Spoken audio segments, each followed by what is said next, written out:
तो क्या आपका भी टारगेट है NORCET, RRB, CCRUM, all state government exam, ESIC? तो ये कंप्लीट रोड मैप आप लोगों के लिए है। अपकमिंग बहुत सारी वैकेंसीज जो है वो आने वाली है। हेलो डियर एस्पिरेंट, स्वागत है आप सभी का किरोशा एकेडमी के इस ऑनलाइन यूट्यूब प्लेटफॉर्म पे।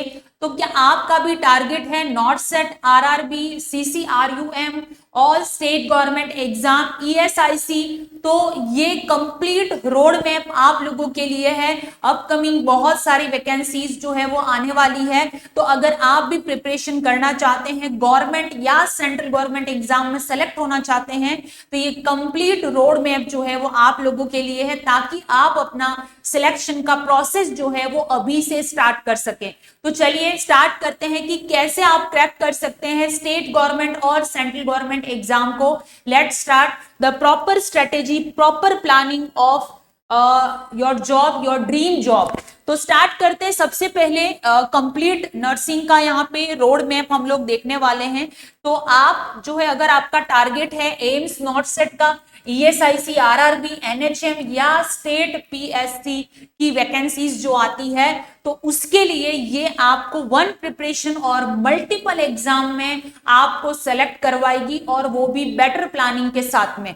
तो चलिए स्टार्ट करते हैं। First of all, student confuse क्यों हो जाते हैं? सबसे इंपॉर्टेंट सवाल कि क्या करें, कैसे पढ़े, कैसे पढ़ना है, कितना पढ़ना है, इस बात के लिए बहुत सारे बच्चे जो है वो कंफ्यूज होते हैं।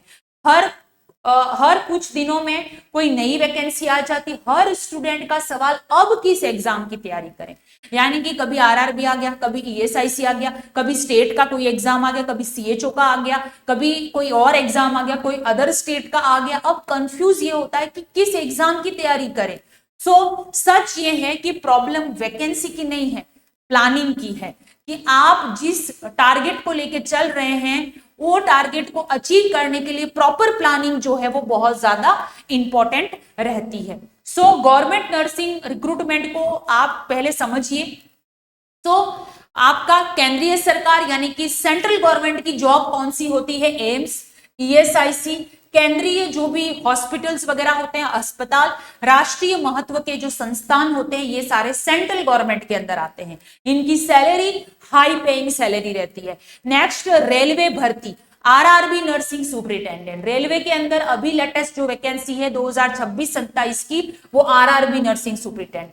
राज्य सरकार स्टेट में एनएचएम की आती है, राज्य स्वास्थ्य विभाग, चिकित्सा शिक्षा विभाग और राज्य लोक सेवा आयोग, है ना। नेक्स्ट, संस्थान आधारित, जैसे कि पर्टिकुलर उसकी ओन डिम्ड यूनिवर्सिटी टाइप, ठीक है, तो वो PGIMER, JIPMER, SGPGI, KGMU, AIIMS, direct, ठीक है। तो इन सभी के अंदर वैकेंसीज जो है वो आती है। हर किसी का अलग अलग क्राइटेरिया होता है, भले ही एग्जाम का नेम अलग अलग है, प्रिपरेशन एक ही जैसी होती है। नेक्स्ट यहाँ पे बात करेंगे कि क्या हर एग्जाम के लिए अलग तैयारी करें। क्लियर है? जैसे कि ये बहुत सारे बच्चे पूछते हैं कि मैम क्या तैयारी करें। जैसे कि नर्सिंग की क्लास चल रही होती है, तो बहुत सारे बच्चे ये सवाल करते हैं कि मैम हम इस एग्जाम की, नर्सिंग का ही होता है, लेकिन इस एग्जाम की प्रिपरेशन करें, क्या हमें ये एमसीक्यू पढ़ सकते हैं? तो उसी बात का ये जवाब है कि 70 to 80% कॉमन सिलेबस होता है। मेजर गवर्नमेंट नर्सिंग का सिलेबस जो है वो 70 to 80% सेम होता है। क्लियर है? ये मैं पहले भी आपको बता चुकी हूं कि नर्सिंग का जो ऑल ओवर सिलेबस है वो एक जैसा है, बस एग्जाम का पैटर्न समझने की हमें जरूरत होती है। ठीक है, one core preparation multiple exam को कवर कर सकती है। अगर आपकी कोर नर्सिंग अच्छी है तो एक प्रिपरेशन से आप कई तैयारियां कर सकते हो। ठीक है, सो कोर नर्सिंग सब्जेक्ट में क्या क्या आता है? फंडामेंटल ऑफ नर्सिंग, एमएसएन आता है, उसके बाद में community health nursing, obstetric and gynaecology, basic science में anatomy, physiology and pharmacology, and specialised care में paediatric, mental health nursing, research and management. ये कोर सब्जेक्ट होते हैं, ऑल ओवर सारा सिलेबस कवर करेंगे। फिर डिफरेंस कहां आता है? यानी कि डिफरेंस का मतलब ये है कि जैसे कि कोई एग्जाम्स ऐसे होते हैं जहां पे कोई रीजनिंग, मैथ, ये सब नहीं आता। कोई एग्जाम होते हैं जहां पे मैथ, रीजनिंग आता है। कोई ऐसे एग्जाम होते हैं जहां पे जीके आता है। कोई ऐसा एग्जाम होता है जहां पे जनरल साइंस, जनरल इंग्लिश, तो यहाँ पे चेंजेस होते हैं। क्लियर है? तो हिडन मार्क्स यहां से आते हैं। केवल नर्सिंग सब्जेक्ट पढ़ना ही काफी नहीं होता है। अगर आपको मार्क्स को स्कोर करना है तो आपको reasoning aptitude, English, Hindi, computer and general awareness and current affair, ये सब पढ़ने की जरूरत है अपनी प्रिपरेशन को बढ़ाने के लिए। स्टूडेंट सबसे बड़ी गलती क्या करते हैं? नोटिफिकेशन आने, मतलब कुछ बच्चे ऐसे होते हैं नोटिफिकेशन आने तो आरआरबी का जैसे कि आया कि आ जाएगा, ठीक है, बच्चे सोचते हैं आने तो दो, पहले फॉर्म तो भरने दो, नोटिफिकेशन तो आने दो, फिर तैयारी शुरू करेंगे। तो ऐसे सिलेक्शन नहीं होता है।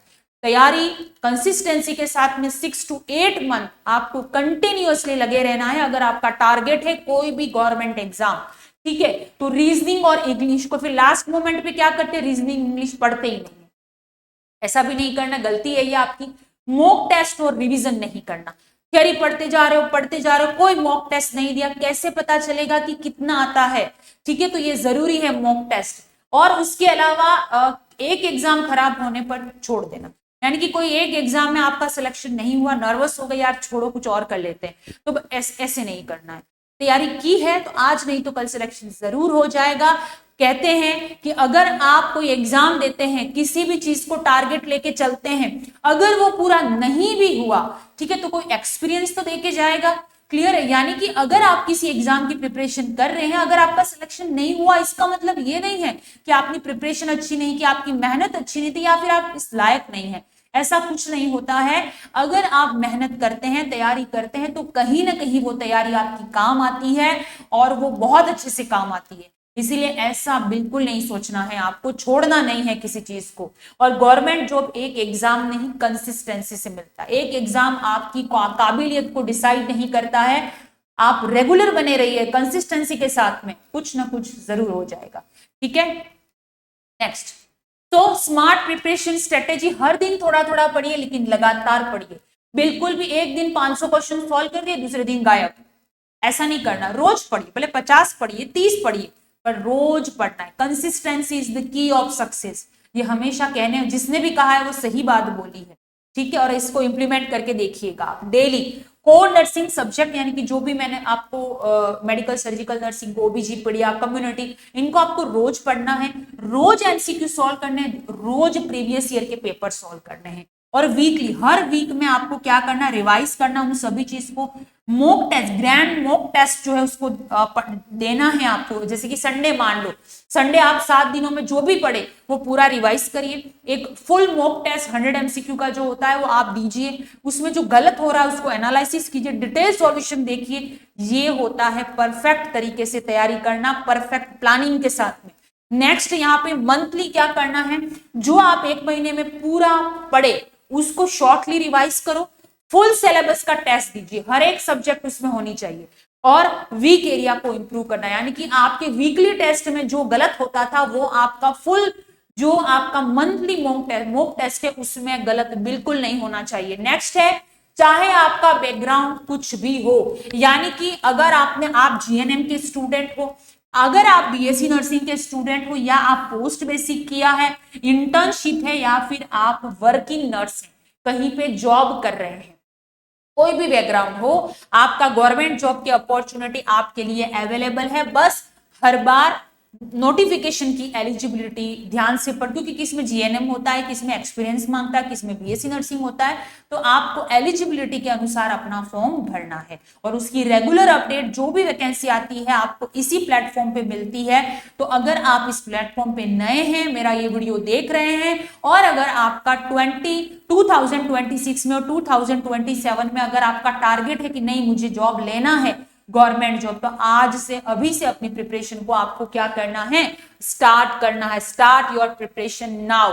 तो याद रखिए, नोटिफिकेशन बदलते रहेंगे, आपकी प्रिपरेशन बदलनी नहीं चाहिए, रेगुलर चलते रहिए।